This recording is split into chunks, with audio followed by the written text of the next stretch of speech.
জননেতা কমল গুহর ৯৯তম জন্মদিবস উপলক্ষে দিনহাটা উৎসব 2026 অনুষ্ঠিত হতে চলেছে 15 থেকে 18 জানুয়ারি।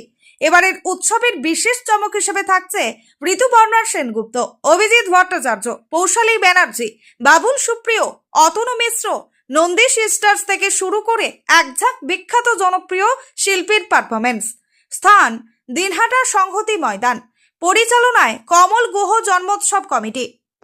উৎসবের সূচনায় 15 জানুয়ারি বিকেলে বর্ণাঢ্য শোভাযাত্রায় সামিল হবেন সমাজের সর্বস্তরের মানুষ। সন্ধ্যায় থাকবে উৎসবের শুভ উদ্বোধনের জাঁকজমকপূর্ণ পর্ব।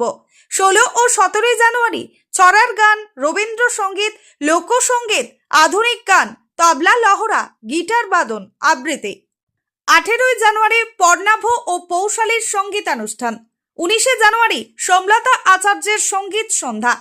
20 জানুয়ারি অনুষ্ঠান সূচিতে দিবাভাগে রয়েছে রক্তদান শিবির, অঙ্কন প্রতিযোগিতা ও হেমন্ত বসু কর্নারে জননেতা কমল গুহর স্মৃতিসৌধে পুষ্পার্ঘ্য অর্পণ এবং সন্ধ্যায় বাবুল সুপ্রিয়র সঙ্গীতানুষ্ঠান। 21 জানুয়ারি নন্দী সিস্টার্সের পারফরমেন্স। 22 জানুয়ারি পারফর্ম করবেন অতনু মিশ্র, ঋতুপর্ণা সেনগুপ্ত ও ডান্স গ্রুপ। 23 জানুয়ারি মুম্বাইয়ের অভিজিৎ ভট্টাচার্যের সঙ্গীতানুষ্ঠান। 24 ও 25 জানুয়ারি থাকছে যাত্রানুষ্ঠান।